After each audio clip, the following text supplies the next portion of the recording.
Hospital में जो drugs हम देते हैं, ड्रग्स डिस्ट्रीब्यूट करते हैं, तो उसका क्या सिस्टम है। अलग अलग हॉस्पिटल्स जो हैं they can adopt different methods depending upon their requirement and their working.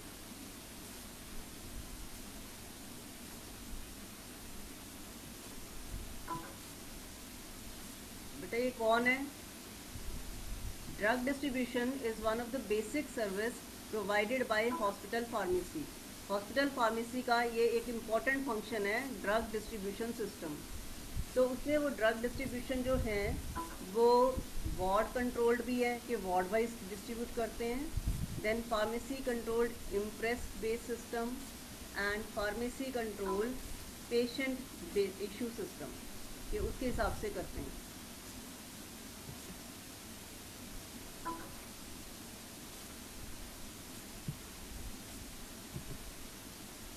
Drug distribution system जो है this is for two types, out patient services and for in patient services. Out patient and in patient.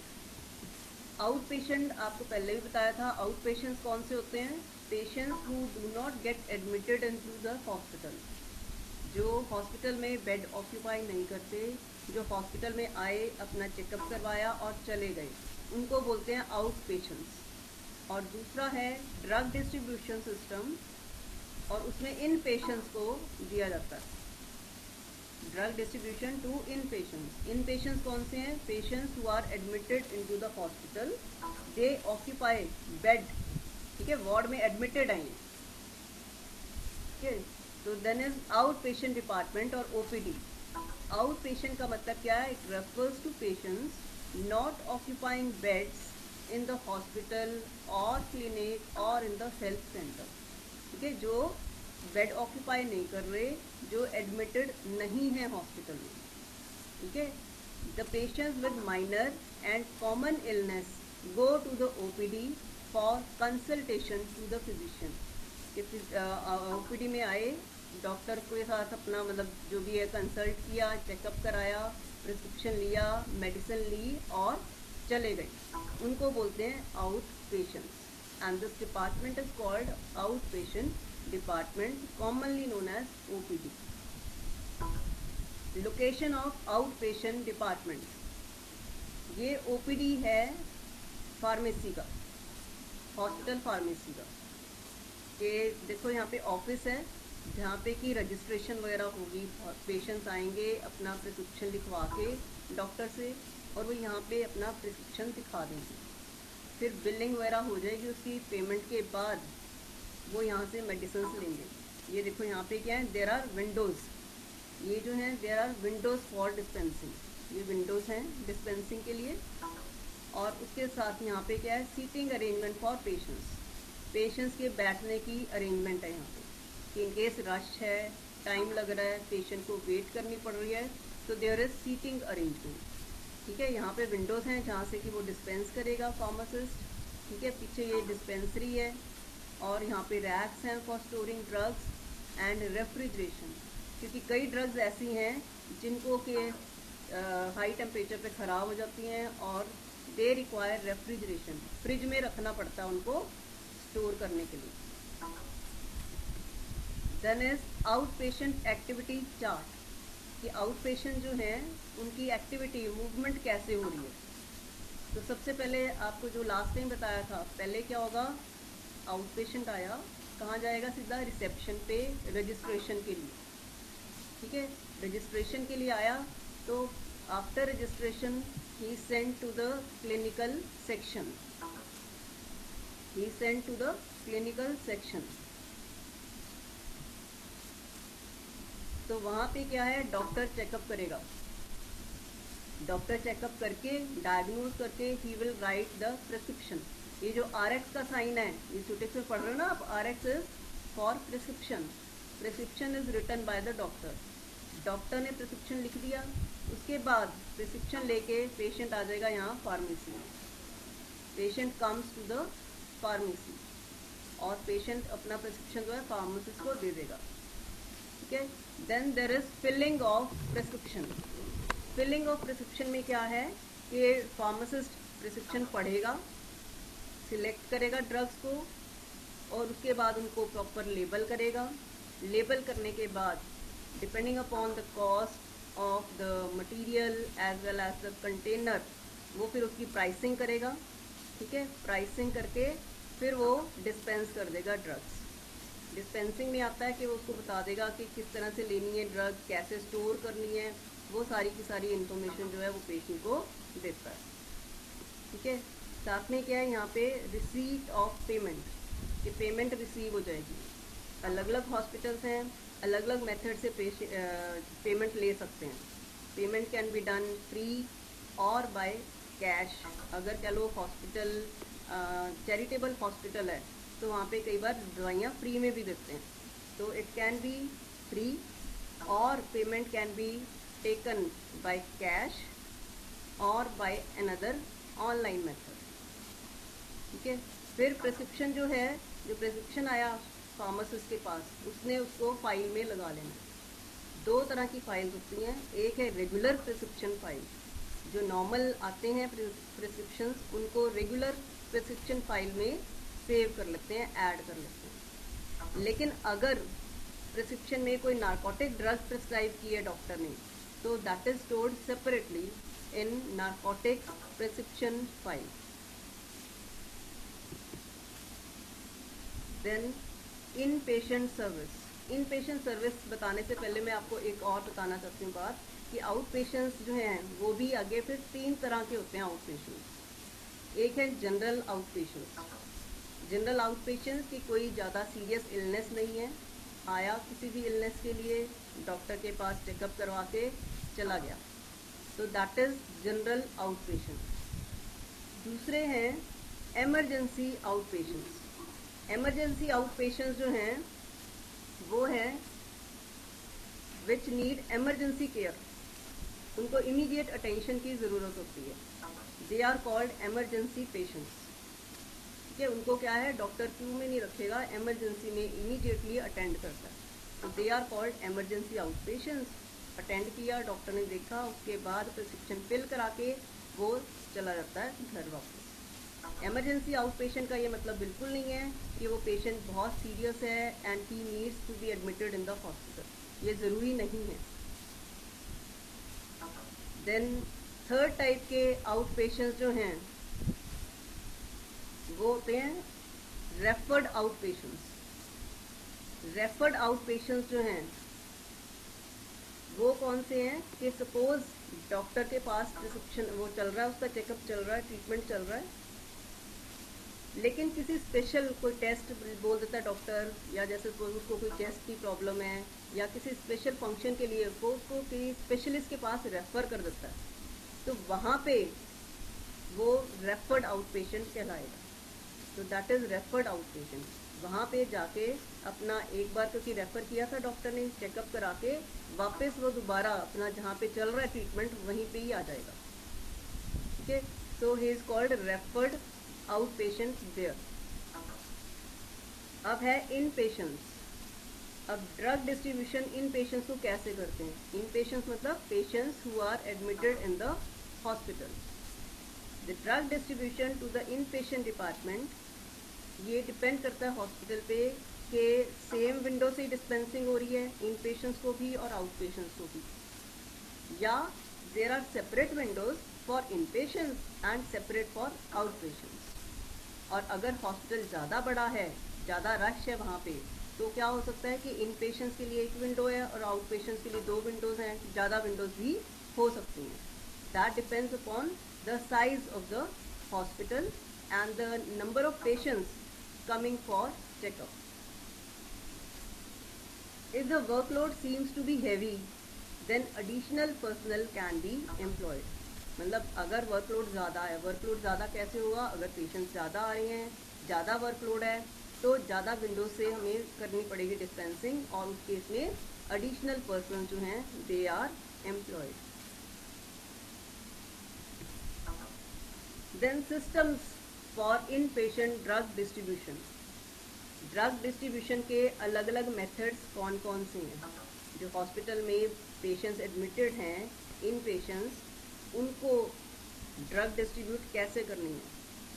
Various hospitals they adopt different methods depending upon their requirement. First method is individual prescription order system. Individual prescription order system में क्या है, ये ज़्यादातर छोटे hospitals में जहाँ building भी small है वहाँ पे ये वाला मेथड अडॉप्ट करते हैं। But this is a very good method of drug distribution to in patients. इसमें क्या होता है, इंडिविजुअल प्रिस्क्रिप्शन ऑर्डर सिस्टम में कि पेशेंट जो है after registering his name in the registration office, वो गया डॉक्टर के पास, डॉक्टर ने चेकअप किया, डायग्नोज किया और प्रिस्क्रिप्शन लिख दिया। ठीक है, यहाँ तक तो अभी फार्मासिस्ट की बात नहीं आई। इसके बाद क्या है, फिर प्रिस्क्रिप्शन लेने के बाद वो आ जाता है फार्मेसी में। ठीक है, प्रिस्क्रिप्शन लेके वो आ जाएगा फार्मेसी में। ठीक है, वहाँ पे फार्मासिस्ट क्या करेगा, he will check the prescription, उसको रीड करेगा, रिव्यू करेगा और चेक करेगा कोई किसी भी तरह की डिस्क्रिपेंसी है, कोई इनकम्पैटिबिलिटी है या कोई डोसेज एरर है तो वो चेक करेगा। उसके बाद उसको कंपाउंड कर देगा, ड्रग की कंपाउंडिंग करेगा इन सूटेबल कंटेनर्स और उसके बाद उसको लेबल करके properly he will dispense the medicine to the patient. यहाँ पे पेशेंट के आने का मतलब ज़रूरी नहीं है कि पेशेंट खुद ही आए, उसकी जगह उसके अटेंडेंट्स भी आ सकते हैं। मेन है कि पेशेंट का प्रिस्क्रिप्शन जो है वो फार्मेसी में आ रहा है। तो क्या हुआ, पेशेंट पहले गया डॉक्टर के पास, डॉक्टर ने अपनी क्लिनिकल सर्विसेज दे दी, प्रिस्क्रिप्शन लिख दिया, फिर प्रिस्क्रिप्शन आया फार्मेसी में। फार्मासिस्ट का काम है फिलिंग ऑफ प्रिस्क्रिप्शन, तो फार्मासिस्ट ने भी प्रिस्क्रिप्शन को रिव्यू कर लिया प्रॉपरली और उसको फिल कर दिया। मेडिसिन लेके patient comes to the ward जहाँ पे वो एडमिटेड है जिस वार्ड में। ठीक है, तो वहाँ पे क्या होगा, नर्सिस होंगी वार्ड में और उनका काम क्या है, drug administration and patient care. तो नर्सेज जो हैं मेडिसिन लेके उसको डोज के हिसाब से उसको देती रहेंगी, बीच बीच में एडमिनिस्टर करती रहेंगी एंड पेशेंट केयर में इन्वॉल्व रहेंगी। तो इस सिस्टम में क्या है, a team is setup between the physician, the pharmacist and the nurse. तीनों को पेशेंट की हिस्ट्री पता है, मेडिकेशन हिस्ट्री पता है, कि डॉक्टर को पता है कि क्या इसको प्रॉब्लम है, कौन सी मेडिसिन मैंने लिखी थी, और फार्मासिस्ट को भी पता है कि कौन सी ड्रग इसको दी जा रही है, और नर्स को भी। सो तीनों जो हैं they work for the betterment of the patient health. ठीक है, तो पेशेंट को क्या है, उसकी बेस्ट सर्विसेज मिल रही हैं, तीनों की ही बेस्ट सर्विसेज मिल रही हैं। तीनों अपने अपने उसमें स्किल्ड हैं और अपनी बेस्ट जो सर्विसेज हैं वो दे रहे हैं पेशेंट को। तो इसका एडवांटेज क्या है इस मेथड का, that all medication orders are directly reviewed by the pharmacist. कि फार्मासिस्ट खुद हर एक प्रिस्क्रिप्शन को रिव्यू कर रहा है, रिव्यू करना मतलब पढ़ रहा है, चेक कर रहा है, और कोई गलती है तो उसको करेक्ट भी कर रहा है। It provides closer liaison among the pharmacist, physician, nurse and the patient. जैसे आपको बताया कि तीनों की एक टीम बन गई, who together work for better patient care. Then third is it provides closer control of inventory. एक ही जगह पे मेडिसिन स्टोर्ड है, प्रिस्क्रिप्शन वहीं आ रहा है फार्मेसी में, फार्मासिस्ट रिव्यू करके एक ही जगह से मेडिसिन सबको दी जा रही है। So better control over the inventory, ये सामान जो है एक ही जगह इश्यू हुआ है, एक ही जगह स्टोर्ड है और एक ही जगह से इश्यू होता जा रहा है, तो पता चल जाएगा कि कितना सामान यूज हुआ है, कितना बचा हुआ है स्टॉक में। लेकिन इस मेथड के थोड़े से डिसएडवांटेजेस हैं। इसका डिसएडवांटेज क्या है कि अगर कोई हॉस्पिटल बड़ा है, ज़्यादा रश है वहाँ पे, तो क्या हो जाएगा, फिर टाइम लगेगा। There may be possible delay in obtaining the required medications for administration to the patient, क्योंकि लंबी लाइन लग जाएगी फार्मेसी में तो टाइम लग सकता है, डिले हो सकता है। एंड सेकेंड, क्योंकि हर प्रिस्क्रिप्शन जो है फार्मासिस्ट खुद रीड कर रहा है, तो ज़्यादा स्किल्ड पर्सनस एम्प्लॉयड है इसमें, तो there is an increase in cost to the patient. ये जो मेथड है वैसे हर तरह से बढ़िया है, बट ये कि थोड़ा एक्सपेंसिव रहेगा पेशेंट के लिए, और अगर बड़ा हॉस्पिटल है वहाँ पे रश हो सकता है, टाइम लग सकता है मेडिसिन मिलने में। और मल्टी स्टोरीड अगर बिल्डिंग है, बहुत बड़ा हॉस्पिटल है, मल्टी स्टोरीड बिल्डिंग है, तो वहाँ पे ये एक तरह से फिजिकली हम कह लें कि फिजिबल नहीं होगा ये मेथड। तो in that case other methods of drug distribution are employed. ये पहले वाला मेथड समझ में आ गया। इंडिविजुअल प्रिस्क्रिप्शन ऑर्डर सिस्टम, नाम ही क्या है, इंडिविजुअल मीन्स एक एक प्रिस्क्रिप्शन जो है फार्मासिस्ट खुद रीड कर रहा है, रिव्यू कर रहा है, तो इंडिविजुअल प्रिस्क्रिप्शन ऑर्डर सिस्टम है। नेक्स्ट है complete floor stock system. Complete floor stock भी बोलते हैं इसको, और कंप्लीट वार्ड स्टॉक सिस्टम भी इसको बोलते हैं। इसमें क्या है, जैसे आपको बताया पहले वाले मेथड का ड्रॉबैक क्या है कि अगर हॉस्पिटल बहुत बड़ा है, मल्टी स्टोरीड बिल्डिंग है, तो वहाँ पे ऐसा पॉसिबल हो नहीं पाएगा कि एक ही फार्मेसी नीचे ग्राउंड फ्लोर पे है, वहीं से सारे पेशेंट्स को डिस्पेंसिंग हो जाए। उस केस में क्या है, we have to adopt this method. This is called complete floor stock और कंप्लीट वार्ड स्टॉक सिस्टम। इसमें क्या होता है कि ड्रग्स जो हैं they are stored at each ward called nursing station और at each फ्लोर वाइज भी कर सकते हैं। छोटी छोटी फार्मेसीज जो हैं हर एक फ्लोर पे लोकेटेड होंगी, या वार्ड वाइज जिनको हम नर्सिंग स्टेशन बोलते हैं, या फिर वहाँ पे वार्ड वाइज ड्रग्स जो हैं वो स्टोर्ड होती हैं। जो कॉमनली यूज्ड मेडिसिन हैं वो वहाँ पे नर्सेज के चार्ज में हर एक वार्ड में या floor wise they are stored. ठीक है, और इन छोटी छोटी फार्मेसीज जो हैं इनको बोलते हैं satellite pharmacies. So we can say that satellite pharmacies are located at each nursing station, at each floor और एट ईच वार्ड। यहाँ पे सारी मेडिसिन स्टोर्ड नहीं होती, जो फ्रीक्वेंटली यूज्ड चीप मेडिसिन हैं वो वाली मेडिसिन स्टोर्ड होती हैं। तो इसमें करते कैसे हैं कि डॉक्टर ने प्रिस्क्रिप्शन लिख दिया, प्रिस्क्रिप्शन लेके पेशेंट सीधा वार्ड में आ जाएगा।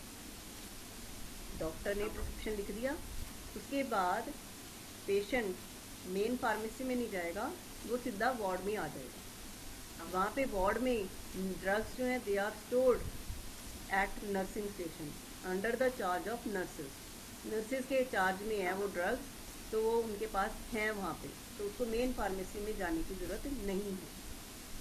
तो क्या होगा फिर, जब आएगा वार्ड में आएगा पेशेंट, तो नर्सेज उसका प्रिस्क्रिप्शन पढ़ेंगी, मेडिसिन उनके पास स्टोर्ड है, तो वो वाली मेडिसिन उनको एडमिनिस्टर कर देंगे। इन केस डॉक्टर ने कोई ऐसी मेडिसिन लिखी है जो वार्ड में वहाँ पे नहीं है अवेलेबल, जो नर्सिंग स्टेशन पे स्टोर्ड नहीं है, तो वो प्रिस्क्रिप्शन नीचे भेज के मेन फार्मेसी में भेजेंगे। फार्मासिस्ट जो है वो देख के प्रिस्क्रिप्शन वो वाली मेडिसिन पेशेंट के लिए भेज देंगे, and then nurses will administer that particular medicine. ठीक है, जो फ्रीक्वेंटली यूज्ड मेडिसिन हैं वो ऑलरेडी फ्लोर पे हैं या वार्ड में हैं। ठीक, पेशेंट जो है डायरेक्टली फार्मासिस्ट के पास नहीं जाता। After checkup, after getting diagnosed by the doctor, he comes to the ward. वहाँ पे वार्ड में नर्सेज के पास, नर्सेज के चार्ज में ड्रग स्टोर्ड है। ठीक है, तो नर्स प्रिस्क्रिप्शन पढ़ेगी और मेडिसिन दे देगी, उसको एडमिनिस्टर कर देगी। ठीक है, यहाँ पे क्या हुआ, इसका ड्रॉबैक क्या है, यहाँ पे ड्रॉबैक इसमें ये कि फार्मासिस्ट कहीं डायरेक्ट सीन में नहीं आ रहा, उसकी पेशेंट के साथ कोई डायरेक्ट इंट्रैक्शन नहीं है। Prescription is not reviewed by the pharmacist. ठीक है, फार्मासिस्ट जो है वो drug interaction, drug dosage form, drug की वेइंग, मेजरिंग, स्टोरेज में जो एक्सपर्ट है, स्किल्ड है, वो उसका रोल बीच में से ख़त्म हो गया। ये सारा का सारा काम किसके पास आ गया, नर्स के पास, जो कि इस चीज़ के लिए स्किल्ड नहीं है। एक तो ये इसका ड्रॉबैक हो गया कि फार्मासिस्ट की स्किल्ड सर्विसेज जो है वो पेशेंट को नहीं मिल रही, फार्मासिस्ट बीच में से स्कीम में से आउट हो गया। दूसरा ड्रॉबैक क्या है कि नर्सिस का मेन काम होता है patient care and drug administration. अब यहाँ पे क्या है कि नर्सिस वो काम तो कर ही रही हैं, पेशेंट केयर ड्रग एडमिनिस्ट्रेशन कर रही हैं, लेकिन उनका बहुत सारा टाइम, बहुत सारी एनर्जी किस में लग रही है कि वो ड्रग्स को स्टोर कर रही हैं, उस डिस्ट्रीब्यूट कर रही हैं, और उसको क्या है फिर उन्होंने रिकॉर्ड भी मेंटेन करना है। हर एक फ्लोर पे जो नर्सिंग स्टेशन हम बोल रहे हैं या सैटेलाइट फार्मेसी जिसकी बात कर रहे हैं, यहाँ पे नर्सिस के चार्ज में ड्रग स्टोर है। तो नर्सिस जो है उसका रिकॉर्ड रख रही हैं कि मेन फार्मेसी से हमें ये वाली आइटम इतनी आई थी, इतनी यूज़ हो गई, अब ये मंगवाने वाली है। तो ये वाला सारा का सारा जो काम है ये एक्स्ट्रा आ गया नर्स के ऊपर। उससे क्या होगा कि नर्स की अटेंशन कम हो जाएगी, जो उसका मेन काम है पेशेंट केयर वो भी अफेक्ट होगा। प्लस जो फार्मासिस्ट जो स्किल्ड है, जिसकी एक्सपर्टीज़ है इस काम में, वो रोल उसका ख़त्म हो गया। तो यहाँ पे ये क्या, जो पहले वाले मेथड का ड्रॉबैक था कि there is delay in filling of the prescription, वो तो ओवरकम हो गया। मतलब टाइमली मेडिसिन मिल जाएगी उसको फटाफट पेशेंट को, लेकिन जो बेस्ट सर्विसेज हैं, प्रोफेशनल सर्विसेज फार्मासिस्ट की नहीं मिल रही, नर्सिस जो हैं उनकी भी कम मिलेगी अटेंशन। बाकी एडवांटेज भी है इस मेथड की। एडवांटेज क्या है कि drugs are readily available for administration, कि पेशेंट आया वार्ड में, साथ के साथ नर्स के पास ड्रग थी, उसने एडमिनिस्टर कर दी, कोई टाइम नहीं लगा, there is no delay, immediately वो उसको मेडिसिन मिल जाती है, वेट नहीं करना पड़ता। Then second is minimum return of drugs. Minimum return of drugs में क्या है कि जैसे इसको एक वार्ड में नर्स के पास 10 पेशेंट हैं, तो क्या हुआ कि एक पेशेंट को ड्रग चल रही थी, बीच में उसको ख़त्म हो गई, मतलब या चेंज हो गई, बची हुई बॉटल में जो मेडिसिन है that can be use for other patients, तो ड्रग वापस नहीं करनी पड़ रही। जो पहले वाला मेथड था उसमें क्या है कि सपोज आपके नाम पे एक बॉटल इशू हो गई मेडिसिन की, वो अब आपने यूज़ कर ली तो भी ठीक है, अगर बीच में थेरेपी चेंज हो गई, स्ट्रॉन्ग मेडिसिन दे दी या डॉक्टर ने बीच में बंद करा दी, तो आपके पास पड़ी रहेगी वेस्ट। यहाँ पे क्या है कि वो वेस्टेज नहीं होगी ड्रग की, वो बची हुई खुली हुई बॉटल की बची हुई medicine that can be use for other patients. Then third is reduced in patient prescription orders. जो इन पेशेंट प्रिस्क्रिप्शन ऑर्डर्स हैं वो भी कम हो जाएंगे। देन क्योंकि फार्मासिस्ट डायरेक्टली है ही नहीं, कहीं रोल में ही नहीं है, तो reduction in number of pharmacy person required. Pharmacist अब कम चाहिए हॉस्पिटल में, सिर्फ एक मेन फार्मेसी में ही फार्मासिस्ट है बैठा हुआ, बाकी जो हर एक फ्लोर पे नर्सिंग स्टेशन जो बनाए हुए हैं, जो सैटेलाइट फार्मेसीज हैं, वो नर्सेज हैंडल कर रही हैं। तो फार्मासिस्ट की रिक्वायरमेंट कम हो गई, वो स्किल्ड प्रोफेशनल है। अब स्किल्ड प्रोफेशनल कम रखे हैं तो नेचुरली सस्ता भी पड़ेगा ये वाला मेथड।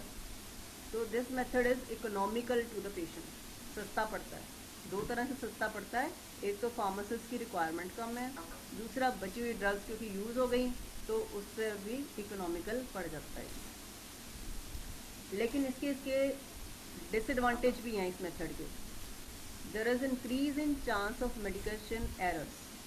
मेडिकेशन एरर होने के चांसेस ज़्यादा हैं इस केस में, क्योंकि देखो फार्मासिस्ट का रोल ख़त्म हो गया बीच में से, क्योंकि फार्मासिस्ट जो है he is skilled in dosage handling, drug handling में एक्सपर्ट है, ड्रग्स की वेइंग करना, मेजरिंग करना, प्रिस्क्रिप्शन फिल करना, रिव्यू करना, उसने जो काम करने थे वो उसी के काम है, स्किल्ड है वो उसमें। अब यहाँ पे उसका कोई काम ही नहीं रहा बीच में, वो डायरेक्ट कहीं पे रोल ही नहीं है उसका, so there are chances of medication errors. Then there is increase in drug inventory. Drug inventory जो है वो बहुत ज़्यादा, कह लो सामान बहुत ज़्यादा अलग अलग जगह पे पड़ा है, so there is increase in drug inventory. एक मेन फार्मेसी में नीचे पड़ा हुआ है, हॉस्पिटल फार्मेसी में, बाकी हर एक फ्लोर पे जो सैटेलाइट फार्मेसीज बनाई हुई हैं वहाँ पे भी ड्रग स्टोर है। Then there are increased chances of drug deterioration. Drug deterioration के चांसेस यहाँ पे ज़्यादा हैं।